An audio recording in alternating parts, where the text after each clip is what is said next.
Assalamualaikum warahmatullahi wabarakatuh. Selamat datang di channel YouTube Adiza Official.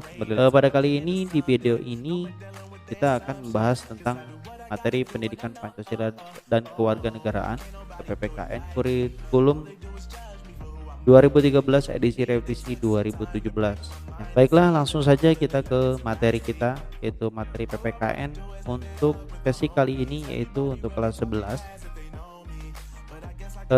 Yang akan kita angkat adalah kasus-kasus pelanggaran HAM di Indonesia dan dunia atau internasional dalam perspektif Pancasila.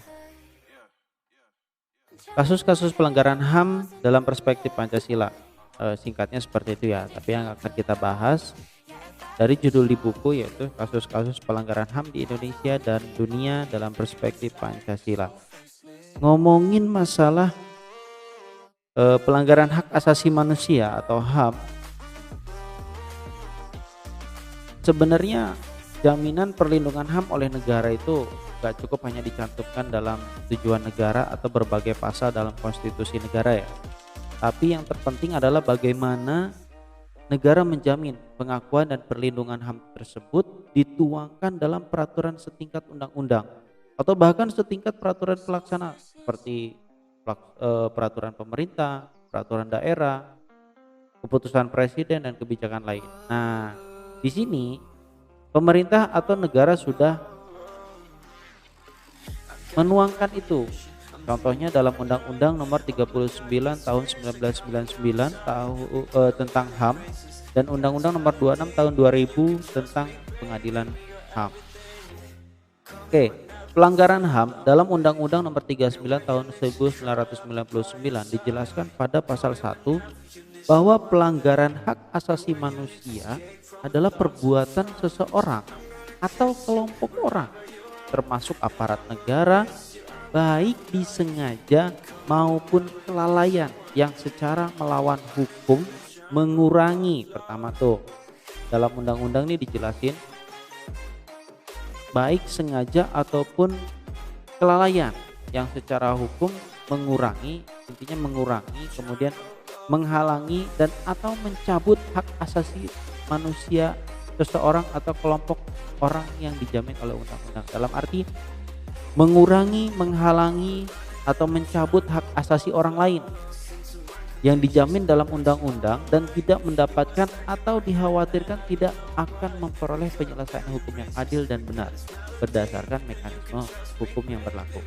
Nah, ini yang dimaksud dengan pelanggaran HAM dalam yang dibahas dalam Undang-Undang Nomor 39 Tahun 1999 pada pasal 1. Selanjutnya, lebih lanjut dalam pasal 104 ayat 1 yang menerangkan pelanggaran hak asasi manusia yang berat meliputi pembunuhan massal genosida, kemudian pembunuhan sewenang-wenang atau putusan di luar pengadilan, arbitrary, extrajudicial killing, penyiksaan, penghilangan orang secara paksa, perbudakan atau diskriminasi yang dilakukan secara sistematis. Sebenarnya kalau kita ngomongin pelanggaran HAM itu sebenarnya kalau nggak hanya sekedar berkaitan masalah pembunuhan, penyiksaan dan sebagainya ya, tetapi berkaitan juga dengan hal-hal lain dalam kehidupan kita sehari-hari. Contohnya kayak ketidaknyamanan, hilangnya rasa aman, munculnya ketakutan dan lain sebagainya ya. Oke, selanjutnya ada beberapa bentuk pelanggaran HAM. Yang pertama, diskriminasi. Ngomongin masalah diskriminasi itu artinya suatu pembatasan atau pelecehan atau pengucilan yang langsung maupun tidak langsung didasarkan pada pembedaan manusia atas dasar agama, suku, ras, etnik, kelompok, golongan, jenis kelamin, bahasa, keyakinan, dan politik yang berakibat pengurangan, penyimpangan atau penghapusan hak asasi manusia dan kebebasan dasar dalam kehidupan baik secara individual maupun kolektif dalam semua aspek kehidupan. Nah, itu jadi diskriminasi tersebut mencakup itu semua. Jadi ada pelecehan atau pengucilan yang langsung maupun nggak langsung. Banyak jenisnya ya, baik dilihat dari pengucilan atau pelecehan terhadap dasar agama dan segala macamnya, yang pada akhirnya nantinya akan berakibat pengurangan atau penyimpangan atau bahkan penghapusan hak asasi orang lain atas dasar kebebasan mereka. Selanjutnya ada bentuk pelanggaran HAM penyiksaan. Nah, penyiksaan ini merupakan suatu perbuatan yang dilakukan dengan sengaja sehingga menimbulkan rasa sakit atau penderitaan baik jasmani maupun rohani pada seseorang untuk memperoleh pengakuan atau keterangan dari seseorang atau orang ketiga. Nah, contohnya mungkin ini bahasa yang dimaksud di sini adalah contohnya kita ingin memperoleh sebuah keterangan, ingin memperoleh informasi tapi dengan cara yang kurang pas atau dengan cara penyiksaan. Nah, ini bisa masuk dalam bentuk pelanggaran hak asasi manusia. Selanjutnya sifat pelanggaran HAM. Sifat pelanggaran HAM ini ada dua. Yang pertama ada pelanggaran hak asasi manusia berat, yang maksudnya pelanggaran HAM yang berbahaya dan mengancam nyawa manusia. Jadi yang dimaksud berat itu di sini sampai mengancam kepada nyawa manusia. Ya, contohnya seperti pembunuhan, penganiayaan, perampokan, perbudakan, penyanderaan dan lain sebagainya. Kemudian yang kedua ada pelanggaran HAM ringan. Nah, yang masuk dalam kategori ini adalah pelanggaran yang secara tidak langsung mengancam keselamatan jiwa manusia. Akan tetapi kalau dibiarkan dapat berbahaya jika tidak segera ditangani.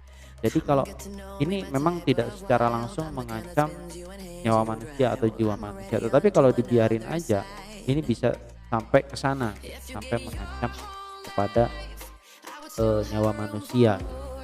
Contohnya kayak kelalaian dalam pemberian pelayanan kesehatan, pencemaran lingkungan yang disengaja gitu. Jadi itu yang sebenarnya secara nggak langsung itu bisa nantinya akan sampai kepada mengancam. Oke, selanjutnya kita bicara tentang faktor penyebab pelanggaran HAM. Ada beberapa faktor di sini. Intinya setiap manusia itu kan punya hak asasi manusia masing-masing. Namun hak asasi yang dimiliki oleh manusia dibatasi oleh hak asasi manusia lainnya. Nah, jadi bisa dibilang hak asasi manusia itu pembatasannya adalah kewajiban asasi manusia. Kewajiban asasi manusia itu menghormati, menghargai, menjamin hak orang lain terrealisasikan, artinya hak orang lain didapatkan. Itu adalah pembatasan hak asasi manusia. Bicara tentang faktornya, pelanggaran hak asasi manusia dalam kehidupan sehari-hari ada beberapa faktor. Yang pertama itu faktor internal, artinya munculnya pada diri sendiri dorongan untuk melakukan pelanggaran HAM dalam arti ya, jadi memang ada niat dari dalam diri sendiri untuk melakukan pelanggaran HAM baik apapun itu ya. Contohnya ini di sini ada sikap egois atau terlalu mementingkan diri sendiri. Maksudnya sikap egois atau terlalu mementingkan diri sendiri adalah seseorang yang mempunyai sikap egois akan menghalalkan segala cara supaya haknya bisa terpenuhi meskipun harus melanggar hak orang lain. Nah, di sini ada yang termasuk sikap egois. Makanya dimunculkannya kewajiban asasi manusia agar dibatasi setiap manusia itu untuk tidak memiliki sifat egois. Selanjutnya rendahnya kesadaran hak asasi manusia. Maksudnya pelaku tidak mau tahu bahwa orang lain pun mempunyai hak asasi yang harus dihormati. Ya sama aja kayak egois juga ya. Kemudian sikap tidak toleran terhadap orang lain akan menyebabkan munculnya saling tidak menghargai dan tidak menghormati atas kedudukan atau keberadaan orang lain.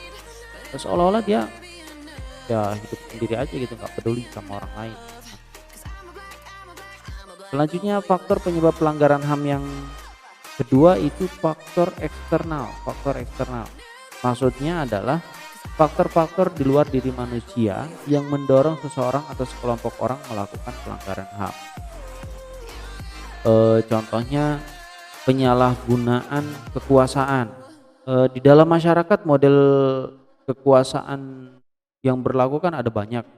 Kekuasaan di sini tidak lagi hanya merujuk pada kekuasaan pemerintah aja ya, tetapi juga bentuk-bentuk kekuasaan yang lain ada yang ada di masyarakat. Contohnya ya kekuasaan di perusahaan dan segala macamnya. Nah, para penguasa yang tidak memperdulikan hak-hak buruh atau korupsi yang dilakukan oleh para pejabat negara jelas melanggar hak asasi manusia. Oleh karena itu, tiap penyalahgunaan kekuasaan ya mendorong timbul pelanggaran HAM. Jadi karena merasa berkuasa, dia mensalahgunakan gitu eh, kekuasaan tersebut yang ia miliki. Nah, ini menjadi faktor eksternal dari luar, faktor-faktor dari luar manusia, tapi bisa menimbulkan seseorang untuk melakukan pelanggaran hak asasi manusia. Selanjutnya, ketidaktegasan aparat penegak hukum. Jika aparat penegak hukum yang ada tidak bertindak tegas terhadap setiap pelaku pelanggaran, tentu saja akan mendorong timbulnya pelanggaran HAM lainnya. Nah, selain itu penyelesaian kasus pelanggaran yang tidak tuntas juga akan menjadi pemicu bagi munculnya kasus-kasus yang lain.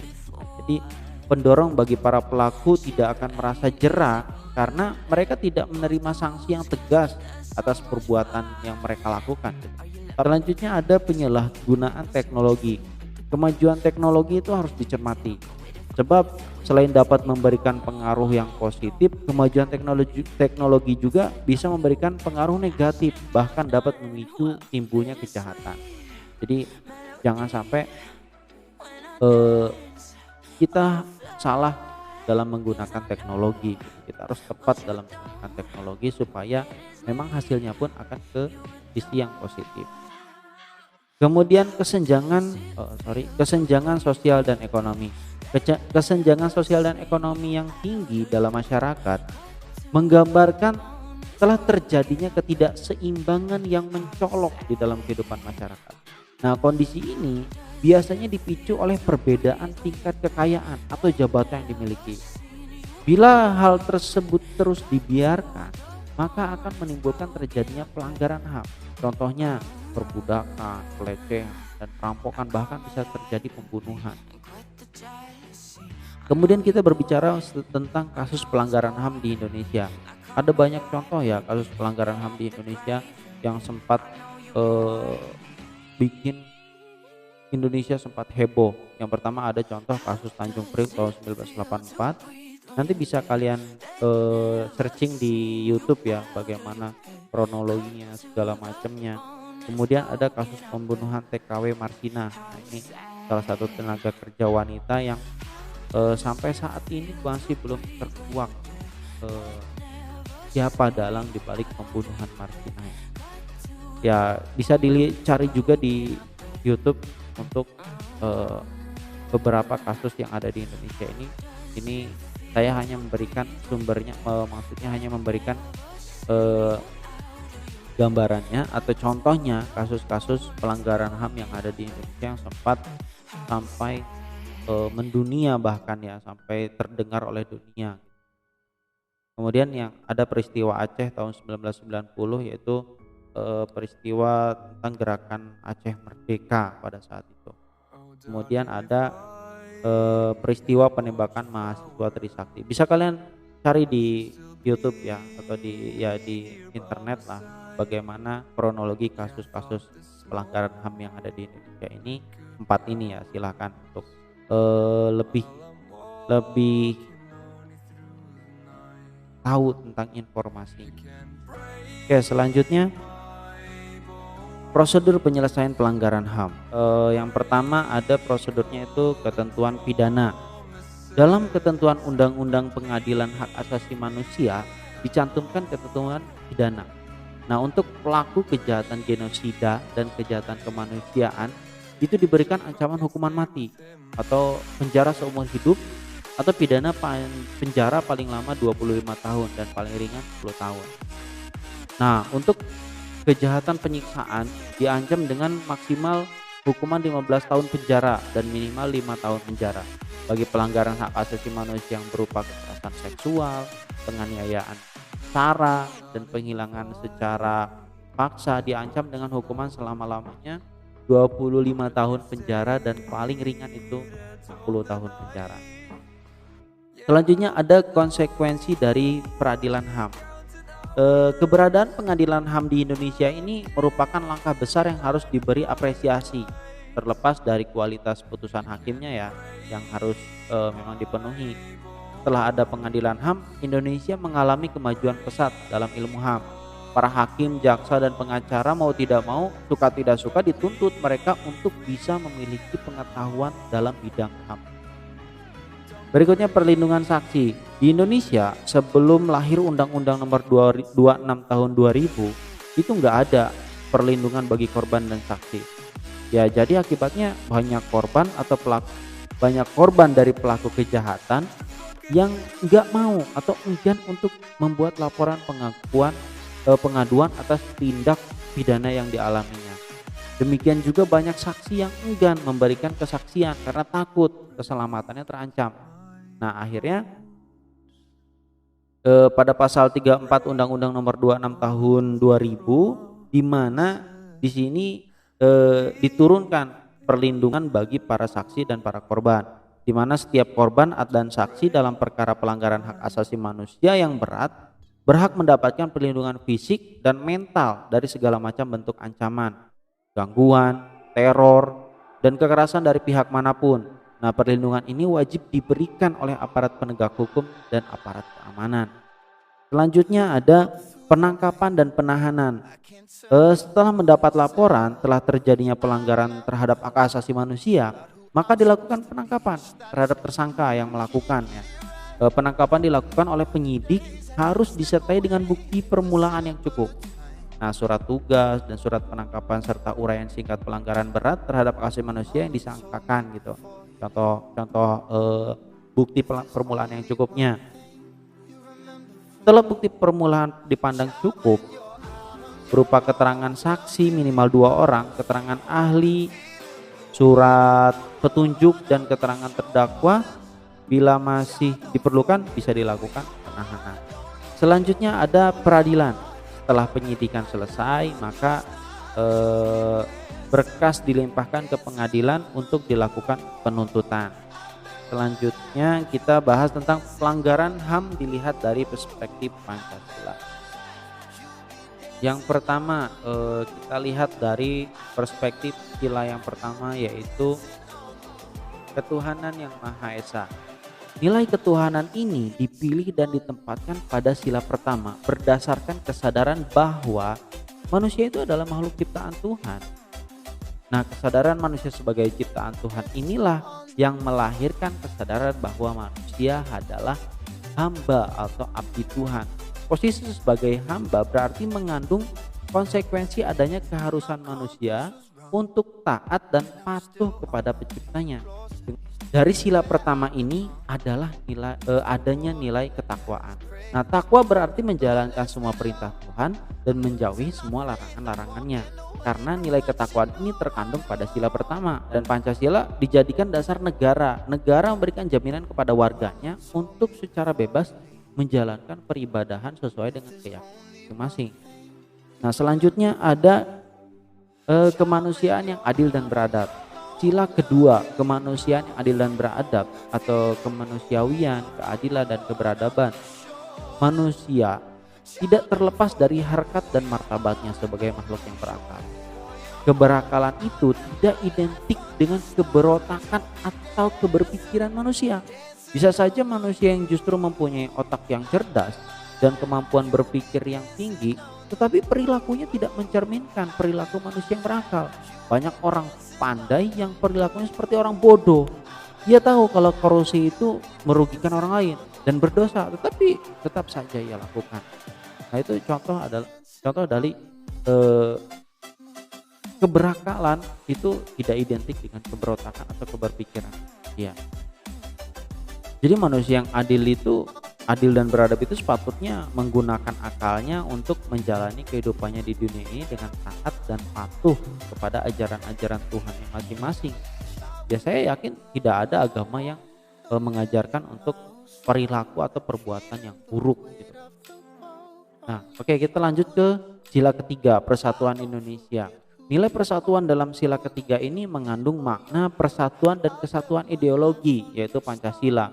baik dalam bidang politik, ekonomi, sosial, budaya, dan keamanan. Persatuan Indonesia sangat dihargai oleh bangsa Indonesia dari kesadaran bahwa bangsa ini memang dibangun berdasarkan solidaritas sosial, baik itu lintas agama, suku, ras, golongan, dan lain-lain. Nah, kesatuan dan persatuan merupakan prasyarat untuk mencapai suatu kehidupan bangsa yang maju dan damai. Oke, selanjutnya kita masuk ke sila keempat, kerakyatan yang dipimpin oleh hikmat, kebijaksanaan, dan dalam permusyawaratan perwakilan. Sila keempat ini kalau kita ngomong core value-nya, demokrasi yang mengedepankan musyawarah berasas demokrasi, dipersepsi sebagai paham kedaulatan rakyat yang bersumber pada nilai kebersamaan, kekeluargaan, kegotong royongan. Selanjutnya sila kelima, yaitu keadilan sosial bagi seluruh rakyat Indonesia. Core value-nya dari sila kelima ini adalah keadilan. Keadilan sosial berarti kedaulatan yang berlaku dalam masyarakat Indonesia di segala bidang, baik material maupun spiritual. Selanjutnya adalah upaya perlindungan dan penegakan hukum hak asasi manusia terhadap pelanggaran hak asasi manusia. Yang pertama dari upaya pemerintah. Upaya pemerintah ini ada banyak hal ya, seperti sosialisasi HAM, melakukan sosialisasi terhadap kepada masyarakat gitu untuk terus mengedukasi masyarakat mengenai hak asasi manusia. Kemudian melakukan pendidikan HAM. Setelah itu ada advokasi atau dukungan atau pembelaan, upaya dan tindakan yang terorganisir dengan menggunakan peralatan demokrasi untuk menegakkan dan melaksanakan hukum dan kebijakan yang menciptakan masyarakat yang adil dan sederajat. Selanjutnya ada lembaga penegak HAM. Nah, untuk lembaga penegak HAM ini di Indonesia ada Komnas HAM ya, Komisi Nasional Hak-Hak Asasi Manusia. Komisi ini bertujuan untuk membantu pengembangan kondisi yang kondusif bagi pelaksana dan peningkatan perlindungan HAM, gunanya mendukung terwujudnya pembangunan nasional. Selanjutnya ada budaya atau melestarikan budaya hak asasi manusia. Keberhasilan penguasa dan pemberdayaan HAM suatu bangsa sangat ditentukan oleh pemantapan budayanya, ya, budaya hak-hak asasi manusia ya, dan bangsa tersebut bangsa-bangsa tersebut melalui usaha-usaha secara sadar kepada seluruh anggota masyarakat. Rasa kekeluargaan masyarakat dapat ditumbuhkan melalui penyebaran informasi HAM. Selanjutnya melakukan pemberdayaan hukum. Untuk menegakkan HAM harus ditindaklanjuti dengan kesiapan struktural dan kultur politik yang lebih demokratis. Nah, yang selanjutnya ada perangkat HAM, yaitu melakukan pengesahan perangkat HAM. Pengesahan perangkat-perangkat nasional HAM akan dapat memperkuat dan mengembangkan hukum pada tingkat nasional supaya menjamin kemajuan perlindungan HAM secara lebih baik. Nah, proses pengesahan ini dilaksanakan secara arif, bijaksana, dan bertahap sesuai dinamika perkembangan dan kebutuhan masyarakat. Selanjutnya adalah melakukan rekonsiliasi nasional.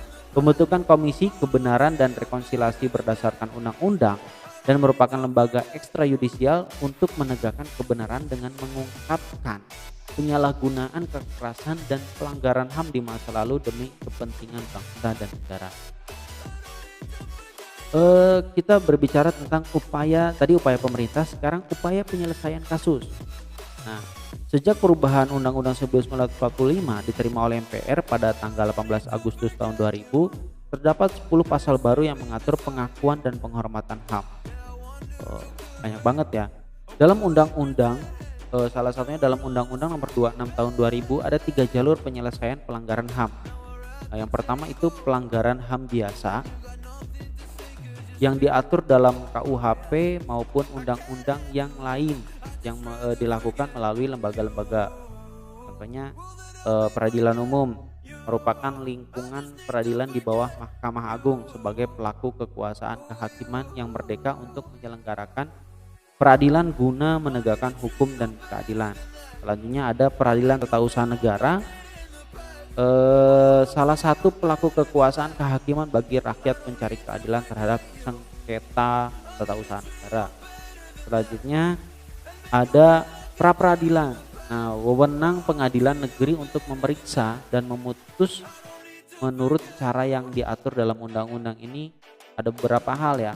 Kemudian yang keempat adanya Komnas HAM, lembaga mandiri yang kedudukannya setingkat dengan lembaga negara lain yang berfungsi melaksanakan pengkajian, penelitian, penyuluhan, pemantauan, dan mediasi tentang hak asasi manusia. Selanjutnya upaya penyelesaian kasus yang lain yaitu pelanggaran HAM berat. Dalam pelanggaran HAM berat setelah dibentuknya Undang-Undang Nomor 26 Tahun 2000 tentang Pengadilan Hak Asasi Manusia dilakukan melalui Pengadilan HAM Permanen. Pengadilan HAM Permanen berada di lingkungan peradilan umum. Selanjutnya ada penyelesaian pelanggaran HAM berat sebelum atau pra Undang-Undang Nomor 26 Tahun 2000 tentang Pengadilan HAM dilakukan melalui Pengadilan HAM ad hoc. Pengadilan HAM ad hoc ini dibentuk atas usul DPR RI berdasarkan peristiwa tertentu dengan keputusan Presiden. Pengadilan ad hoc juga berada di lingkungan peradilan umum. Nah, oke, itu saja materi untuk pelanggaran HAM dalam perspektif Pancasila. Jadi bagi kalian yang memang mungkin agak kurang paham karena terlalu cepat atau kebanyakan materinya, bisa kalian ulang-ulang video ini, atau setelah kalian melihat video ini ada beberapa hal yang mungkin kalian kurang paham, bisa kalian kembangkan searching melalui internet. Contohnya kalian nggak paham dengan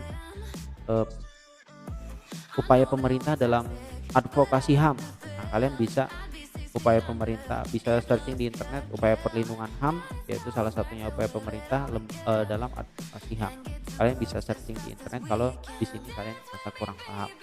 Oke, terima kasih bagi kalian yang sudah menyaksikan dan menyimak ini dari awal hingga akhir. Semoga bermanfaat buat kalian. Jangan lupa jaga terus protokol kesehatan. Semoga kita dalam lindungan Tuhan yang Maha Kuasa dan dalam keadaan sehat selalu. Tetap semangat. Semoga pandemi ini cepat berlalu agar kita bisa belajar sekolah sebagaimana biasanya. Bagi kalian yang masih sekolah, meskipun tidak sekolah, tetap cari ilmu itu nggak harus di sekolah ya, bisa di mana aja. Apalagi zaman sekarang banyak banget sumber untuk kita mencari ilmu. Oke, semoga bermanfaat. See you later. Wassalamualaikum warahmatullahi wabarakatuh.